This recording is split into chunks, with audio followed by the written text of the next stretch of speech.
Legend of Yufei, Chapter 73.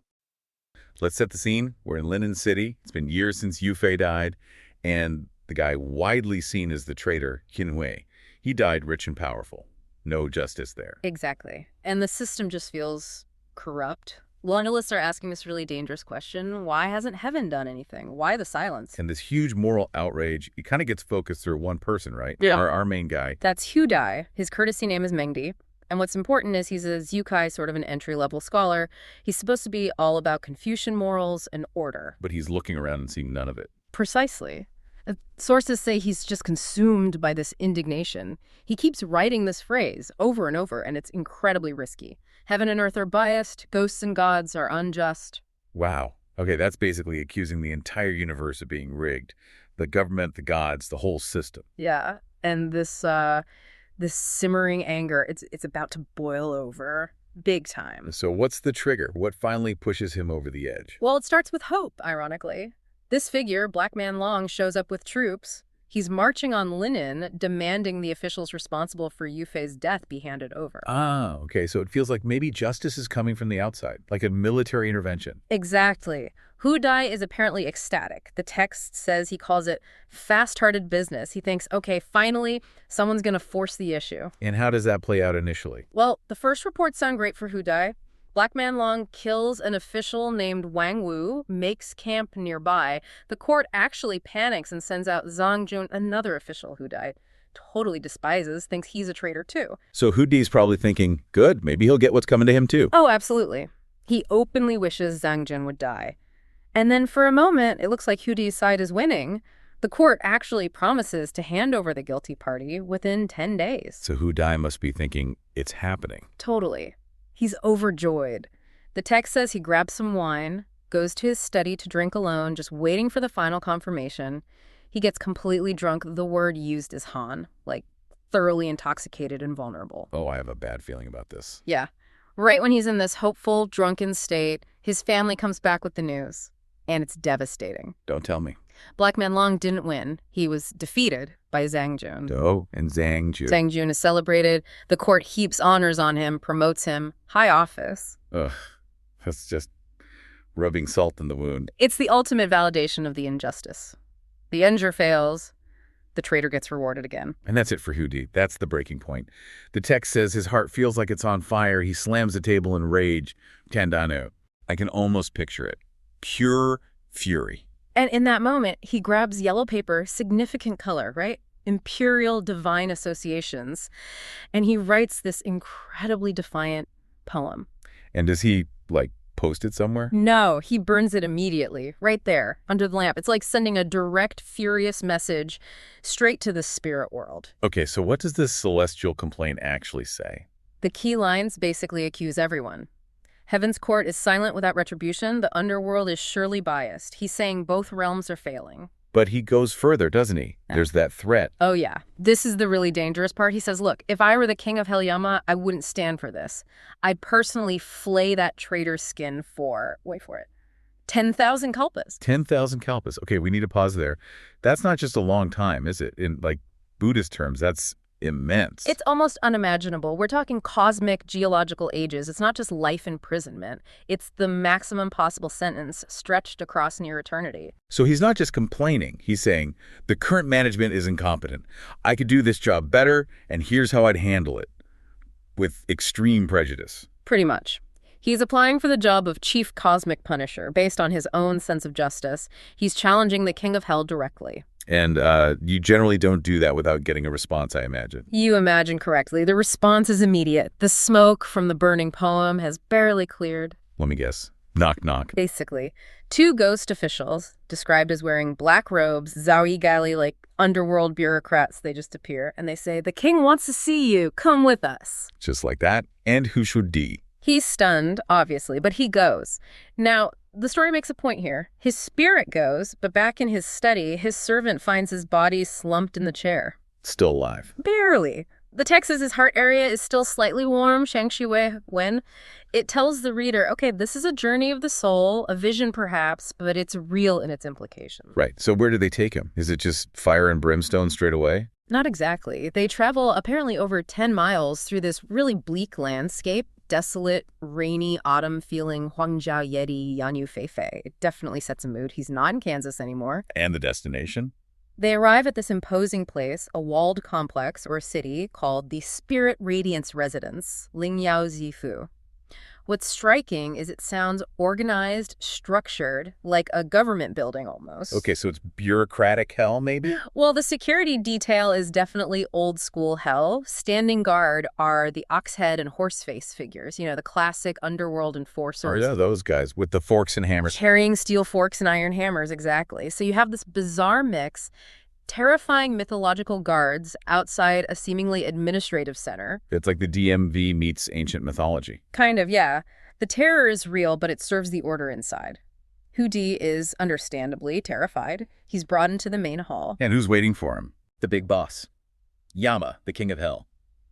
And he's not depicted as some slavering demon. He's sitting there in formal imperial robes, Gunyimianlu, like a human emperor would wear. Very official. So the presentation is all about legitimate authority. Absolutely. And he's flanked by attendants, 6 officials in green robes holding ledgers, Wenbu.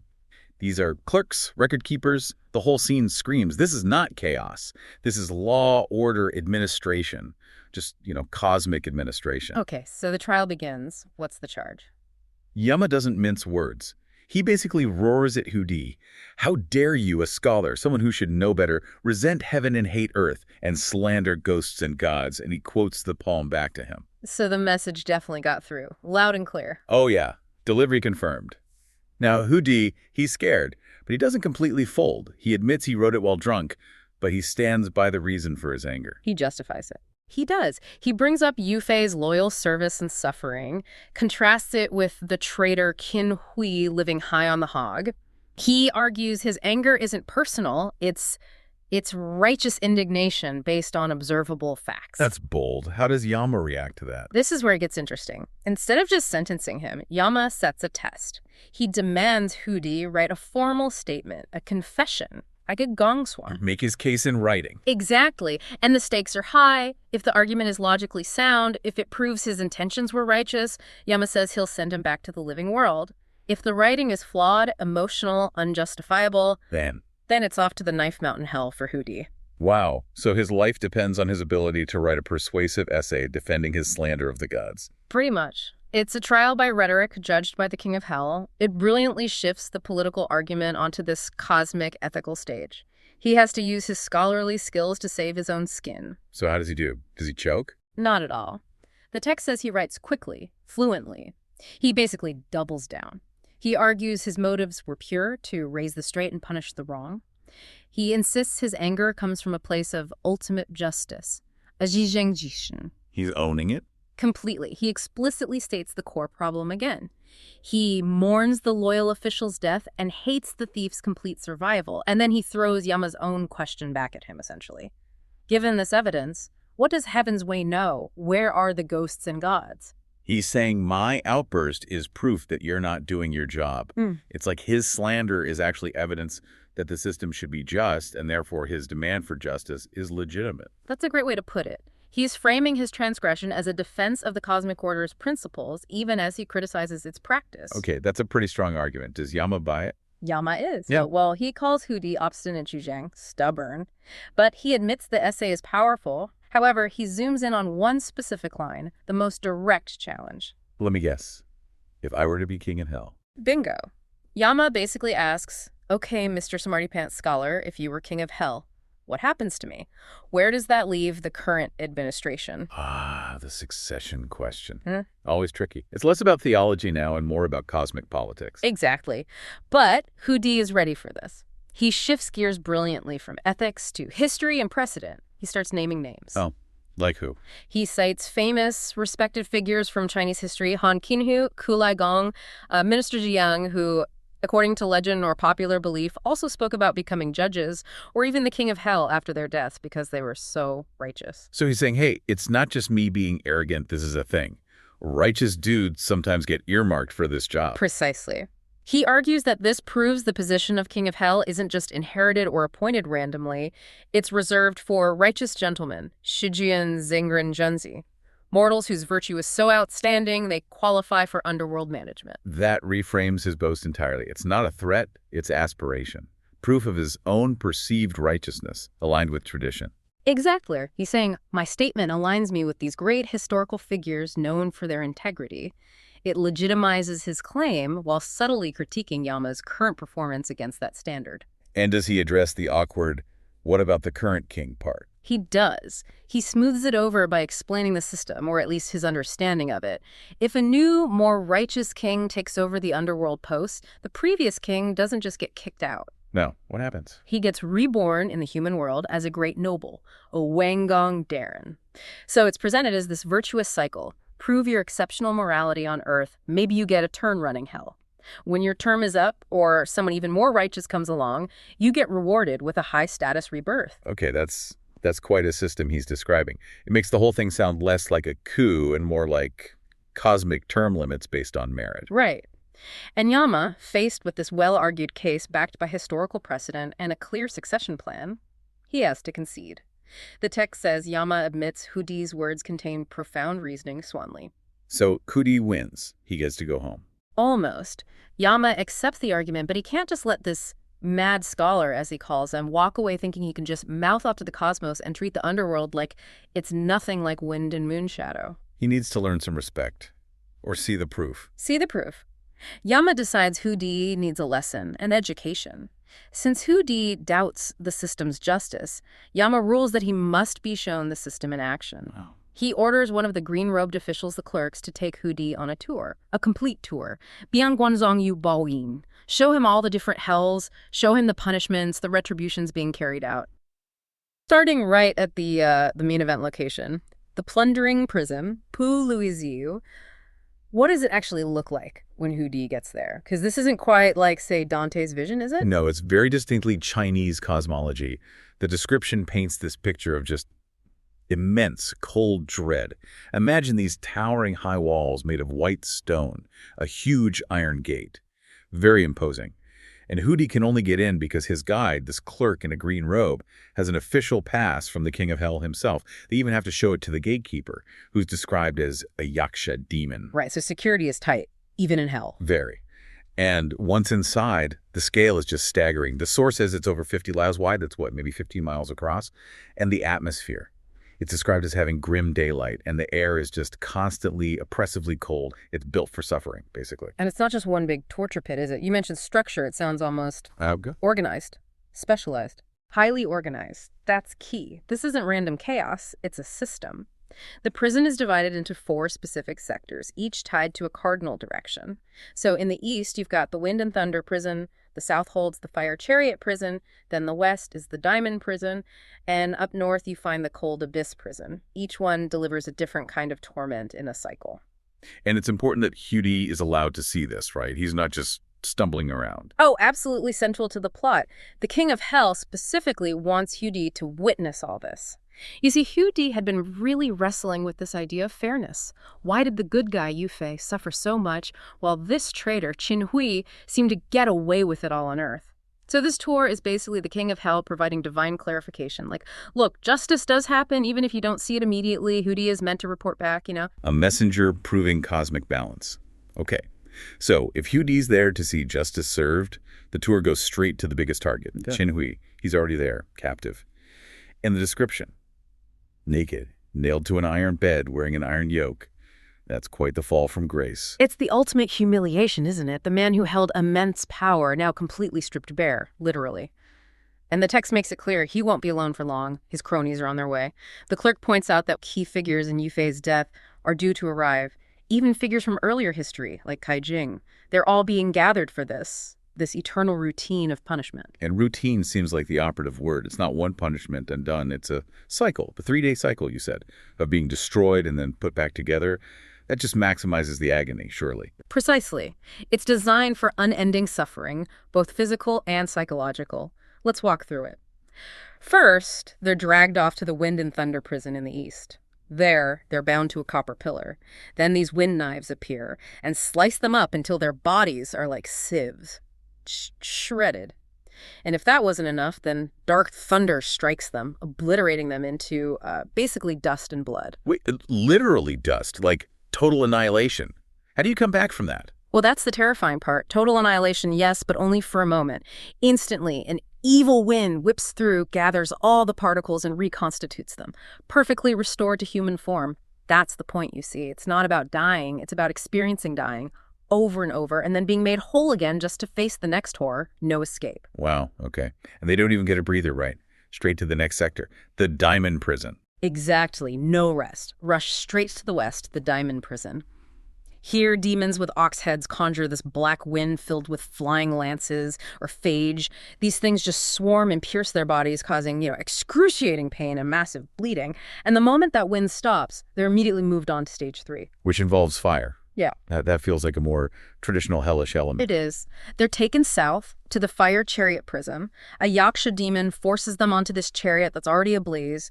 Then the demon uses a giant fan to whip the flames into an inferno. The chariot spins, and they're incinerated, turned instantly to ashes and soot, Weijin. But again, just like before, a sprinkle of water and poof, back to human form, fully restored. The literary message seems clear. Their evil nature can't be destroyed, only punished endlessly. Unbelievable. Okay, so wind, piercing metal, fire. What's the final stage in this 3-day circuit? The cold. They're driven north to the cold abyss prison. Here, it's long spears impaling them. Then they're plunged into freezing water. While submerged, they're hacked to pieces. Then finally, dragged out with iron hooks, instantly restored again, and sent back to where they started. Back to the old place, nailed to that steel column.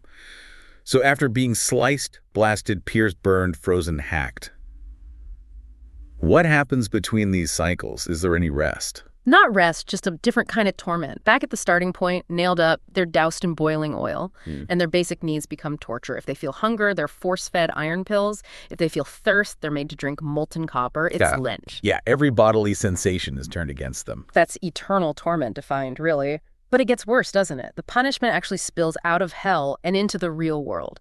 This part is particularly striking. Yes. This is where the narrative really twists the knife, so to speak. It connects the supernatural punishment back to the mortal realm they betrayed.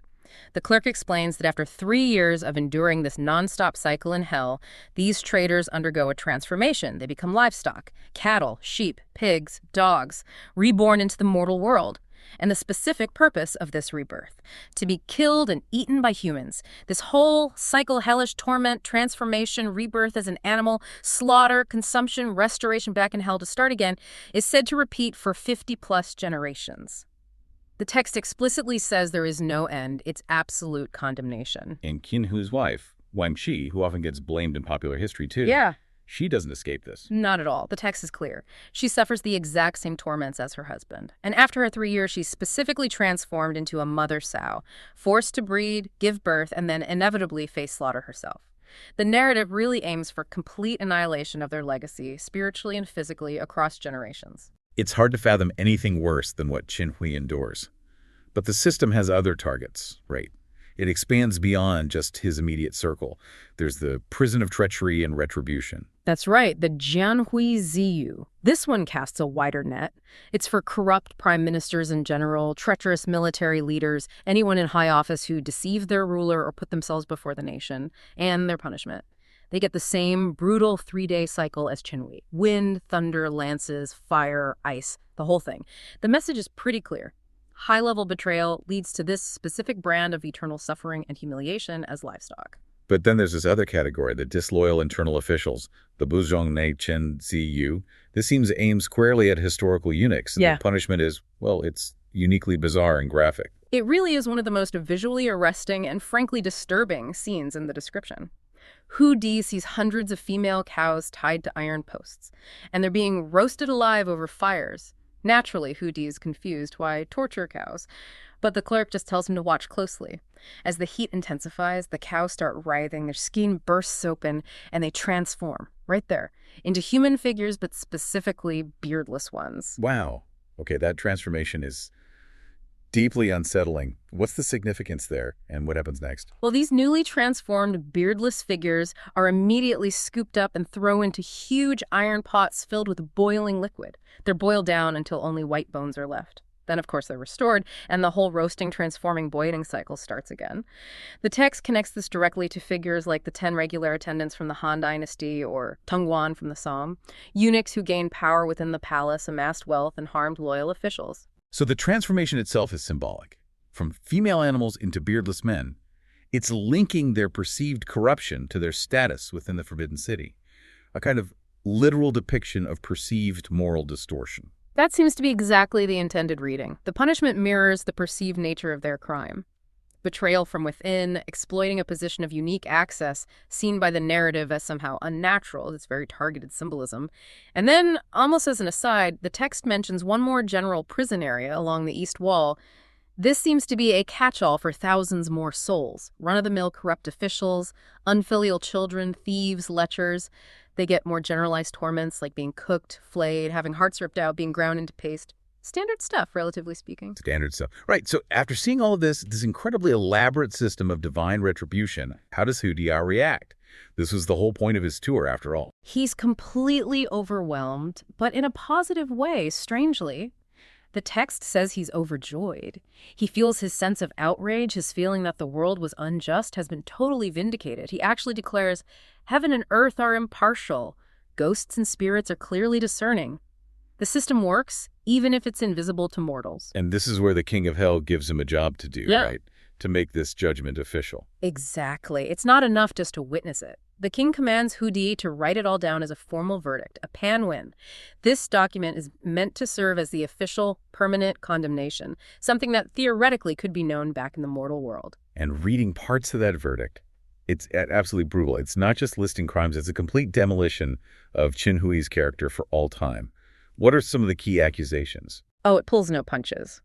It starts by saying he fundamentally lacked the skill for governing, calling him metaphorically a bucket of small capacity, basically incompetent. Then it attacks his character, saying he had the looks of a deer but the heart of a tiger, flattering the emperor while being secretly villainous. Calls him a wolf in sheep's clothing. It accuses him of having a jackal and leopard heart and a serpent and scorpion nature. Just pure animalistic evil. And crucially, it lists his crimes. Abusing power, suppressing good people, and this is key, colluding with the enemy state, the Jinn, as if they were his own relatives. And the ultimate crime, the one that truly seals his fate in this narrative, is stated explicitly. Absolutely. The verdict leaves no doubt. His greatest unforgivable sin was engineering the murder of the loyal, heroic General Yu Fei. King Yama himself. Right, he convenes this major event, the trials, Sankaluyan. It's not just any old judgment. It's a high-profile tribunal to set the record straight. Okay, so let's unpack this trial. Who exactly is called in? Who needs to be there for Yama to make his point? Well, it's quite the guest list. You have King Yama presiding, of course. Then there's Hu Di the doubter. General Yu Fei is there, his son Yu Yun, General Zhang Xian, and even the Jin Prince, Wuzhu. All brought together. Wow, that's a tense room. And Yama has a very clear objective here, doesn't he? It's more than just punishing someone. Absolutely. He states it up front. The whole point is to demonstrate for Hu Di and everyone else that heaven, earth, ghosts, gods, they're all fundamentally impartial and selfless. Bingongwusi. So the unfairness people perceive. Yama argues it's just about timing. Retribution might be swift or slow, light or heavy, the bowing King Zongyun Jinzibi, but it will happen. Justice isn't absent, it just runs on a different schedule, you know? It's interesting he doesn't deny the injustice Yu Fei faced on Earth. He just reframes it within a larger cosmic context. Exactly. And the first big move to prove this impartiality is revealing the true status of the heroes. Ah, right. Yu Yan and Zhang Xian. Yes. Yama reveals they are actually high-ranking star officials Leifu Xingguan. They descended to Earth for a specific purpose, and their deaths were, in a way, part of that mission. So they're about to get promoted back to heaven. Pretty much.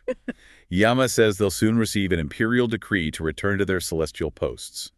Their sacrifice wasn't in vain. It fulfilled a cosmic role. Okay, but I have to ask, does that kind of take away from their heroism? If it was all just a planned mission and they're just going back to their old jobs, doesn't that make the tragedy feel a bit orchestrated? That's a fair point from a modern perspective, maybe. But I think for the original audience, it achieves the opposite. It confirms their ultimate importance. How so? It means their deaths weren't just the result of petty court politics. They weren't just victims. They were celestial beings involved in a grander struggle. Their status is validated by heaven itself. It elevates rather than diminishes their sacrifice, Okay. Certified by the stars, as you put it. I see that. So celestial status confirmed. But for the system to seem truly just, there needs to be punishment too, right? Tangible payback. Oh, absolutely. And that brings us straight to Qinhui. He's brought forward, already shackled and chained, clearly suffering in the afterlife. But Yama wants to make a public example of him. Exactly. Right there, in front of Hu Di, the man who doubted. Yama orders Qinhui to be beaten severely with 20 copper rods. And the text doesn't hold back on the description, does it? Not at all. It's meant to be satisfying for the reader. Qinhui is left covered in blood, Siamsu Lililin utterly broken, before being dragged back to deeper suffering in hell. It's brutal, immediate justice. Earthly justice failed, but cosmic justice delivers. Viscerally. That's the message. Okay, so heroes vindicated, traitor punished. What about Hu Di, the guy who started all this with his doubts? He saw everything. His outcome is actually surprisingly positive. Yama pardons him. Pardons him for challenging heaven. Yeah, because the trial revealed his motive. He wasn't being malicious. His doubts came from a place of staunch righteousness and integrity. He was genuinely troubled by perceived injustice. He was looking for truth, not just complaining. Precisely. And he gets a reward for it, too. His lifespan is extended by a cycle. Yi. That's 12 years. 12 extra years. Not bad. But getting him back to his body is urgent. Extremely urgent. His body's been technically dead for a while, and Yama needs to get his soul back before it starts to decay. Why Le Corca? So how do they do that? Yama orders a spirit attendant to lend Hu Di the fast-footed steed, the Jijiaoju. Think of it as a supernatural express service. Not exactly a comfortable ride, I imagine. Definitely not. The text says the horse runs like flying clouds and lightning, just impossibly fast. Hu Di is terrified, closes his eyes, just hangs on for dear life. And then he makes the mistake of opening them. He does, and this is where it gets really terrifying, a real near-death experience moment. He sees he's not on solid ground, but on this incredibly narrow path. It's between two 10,000-foot deep chasms. One Zhang Shenyanya and just endless drops on either side. Imagine that vertigo combined with the speed. I can't even. It's too much. He panics, falls off the horse, and wakes up. Wakes up back in his own body. Yes, and the validation is immediate and overwhelming. How so? He finds out he's been dead for 3 days. His family was literally in the middle of preparing his funeral. Wow. Talk about timing. Right. And when he tells them his story, the trial, Yu Fei, Qinhui, they're amazed. Yeah. But then comes the clincher. What's that? His family confirms that Qinhui, the traitor, had actually died yesterday. So Hu Di literally saw him arrive in the underworld and get punished almost immediately after his death. Exactly. It proves everything Hu Di experienced was real. His doubts are completely erased. And this changes him fundamentally. Completely. He gives up all ambition for fame or wealth, spends the rest of his life doing good deeds, charities, ai, sangbushi, guangxing shanxi, lives peacefully past 90. He becomes living proof that the cosmic system works. Okay, so that seems like a neat resolution. Justice served, doubter convinced, happy ending for Hu Di. But that's not the end of the story, is it? Wuzhu was also at that trial. He was, and that's the pivot. While Hu Di finds peace, Wuzhu finds something else. Back in the mortal world, there's a political shift in the Jin court. Right, the succession. Yeah, Wanyan Aguda dies, then Wu Qimai, and eventually Wanyan Dong takes the throne. Wuzhu attends the ceremony, comes back feeling moody, maybe unsettled by the underworld experience. And he dreams about the trial again. And this dream becomes the trigger for more war. How? It hinges on a critical misinterpretation, a single phrase. This is where you see how ambition can twist even a divine message. What did Yama actually say to Wuzhu during the trial? Yama had told him he would soon return to his position, Giwei, which likely meant returning to his princely station or maybe his eventual fate. Something administrative, almost. Okay, return to position. But what did Wuzhu think he heard in the dream? He hears something similar, but crucially different. He believes Yama said he would soon ascend to the throne, Zhengwei. Wait, throne? That's a massive leap. From return to position to ascend to the throne. Exactly. It's a huge difference. But Wuzhu, described as maybe a bit coarse and rash, latches onto the meaning he wants to hear. So is the source implying this massive historical consequence, this huge invasion, boils down to Wuzhu needing a hearing aid? Or maybe just wishful thinking amplified in a dream? It seems almost anticlimactic after Yama's big show of perfect justice. Well, that's the fascinating part, isn't it? The justice was perfect for Hu Di, who was seeking truth. But Wuzhu was driven by ambition. His own desires colored his interpretation. So he filters the message through his own lens. Completely. He hears ascend to the throne and immediately thinks, ha, a divine decree. He convinces himself he's on a mission from heaven, Fingzi Uzijie, destined to be emperor. And his logic follows from there. Yes. Yu Fei, the only one who really stopped the Jin before, is dead. Xin Hui, the obstacle remover, is also gone. So in Wuzhu's mind, the path is clear. Heaven wants him to conquer the Song. Wow. So the divine justice part, Qin Hui's punishment, gets completely overshadowed by Wuzhu's ambition, twisting a different part of the message. Pretty much. The removal of Yu Fei, combined with this misinterpreted mandate, gives him all the justification he needs. And he acts on this immediately. Oh, yeah. No hesitation. He calls in his strategist, Hami Chi, and advisor Hu Ermi. Starts planning the invasion right away. This isn't just a minor raid, then. Not at all. He gathers a massive coalition. The text lists all the key commanders. Wan Yangan, Nian Dali, Zhang Baoma, Mao Lian, Mite Jin. It's the full might of the Jin military machine. How big are we talking? The source says 50,000 troops. 500,000. 51. An enormous force, moving vastly and powerfully towards the Song heartland. 500,000, based on a misheard dream. That's terrifying. It is. Their stated goal is to break the capital Pojingcheng and smash the Central Plains. Yeah. The author really ramps up the description here. How do they describe the army? With really evocative imagery. Iron cavalry like clouds, bows bent like the shadow of the moon, drums pounding like the sound of waves.